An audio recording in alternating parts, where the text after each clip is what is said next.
Hi guys, I'm going to go through powder foundation with you today. I feel like lots of people love talking about liquid foundation, but as an acne sufferer, liquid foundations tend to really just aggravate my acne. So I've become really fond of using powder foundations, and I wanted to show you guys that it is possible to get good coverage using powders. And so I'm going to go through some kind of tips and tricks regarding powder foundation and show you my full coverage powder foundation routine. So I figured now is a really good time because my skin is very angry about something. I'm not sure what it's angry about, but it's very angry. And so I figured now was a really great time to do this, to really show you the coverage powers of powder foundation. So without further ado, if you are interested, let's get started. Alright, I have zoomed you in a bit. Get my mirror, my hot green tea because it is freezing outside.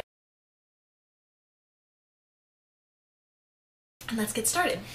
Alright, so the first thing you'll want to do is use a primer. Because powder foundation tends to not stay as well, I think it's really important to use a primer.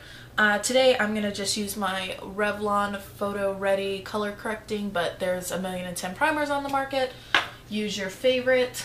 So I'm just going to whack this all over my skin, and I'm using a brush just because I've got a cut on my finger and I don't want to get makeup all over my bandage and into my cut. Normally I would just throw this on with my hands, but yeah. The reason I like this primer is it is color correcting, so it does help a little bit with all my redness. And it's just kind of my first layer of attack.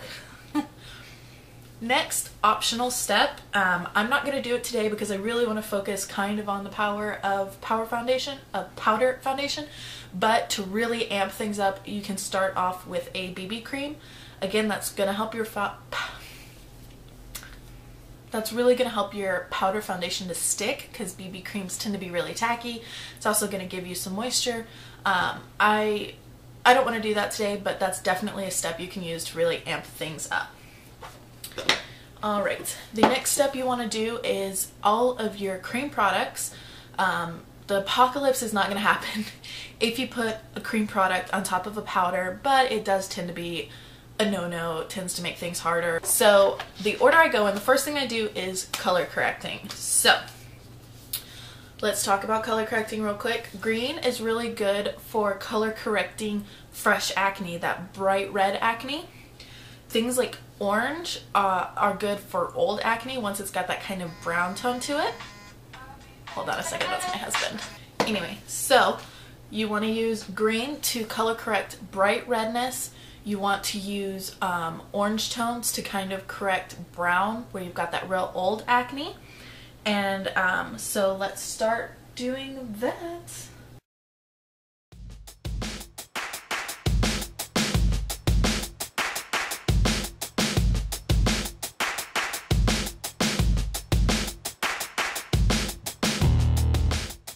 Alright, and then you can go in, I'm also going to go ahead and start my under eyes.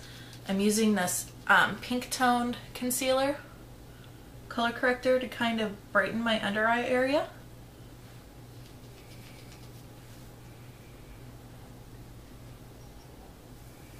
Alright, and now that you're done with your color correcting, it's time to go in and conceal. Because powder foundation isn't going to get on your skin and kind of meld together, anything that's poking out green is going to show up green if you don't cover it up with something skin toned. So I'm going to go in and do all of my concealing on top of my acne and my under eyes. Anything you want to conceal, do it now.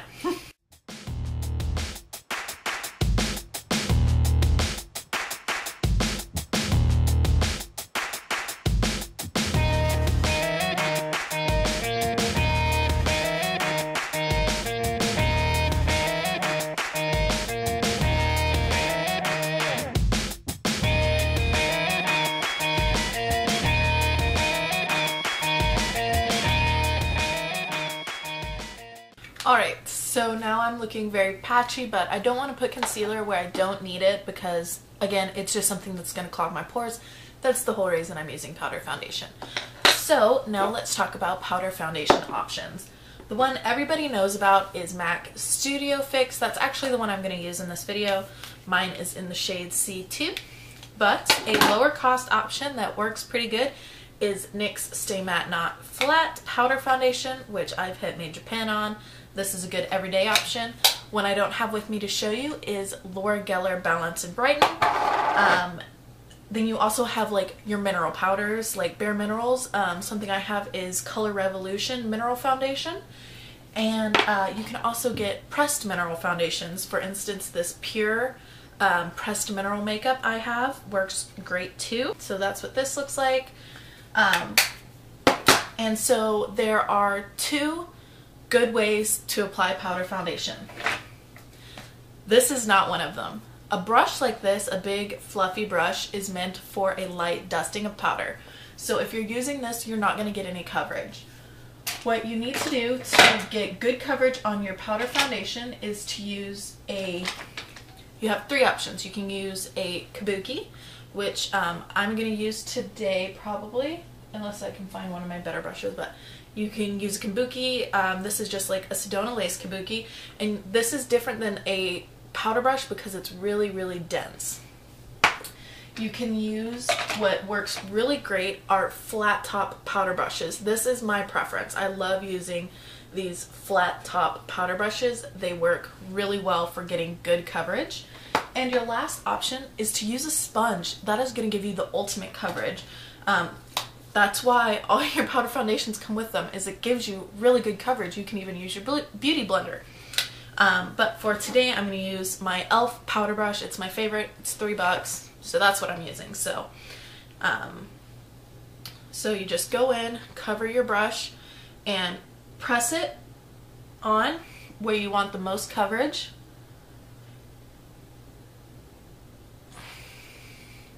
The more you kind of swipe and swirl, the less coverage you get. The more you pat, the more coverage you're gonna get.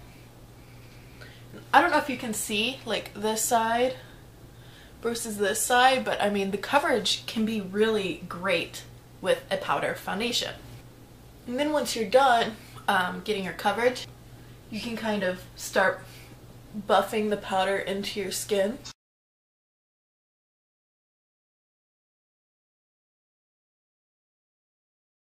And so this is how my face looks right now.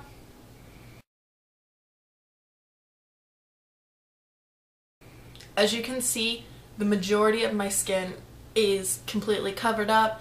If you do have any acne where your buffing moved your concealer, you can go in with a finger and pat it wherever you need it, and that's going to help it meld into your skin. Alright, so I thought I was filming, and I wasn't. So, your last two steps, after you do the rest of your makeup, your bronzer, your blush, eyeshadow, all that stuff, is you're going to want to use some sort of facial spray to really meld all your products together. Your powder, your concealer, all that. You all kind of want it to meld together so that they're not just sitting on top of each other. My favorite thing for that is MAC Fix Plus, but a lot of companies sell items like this.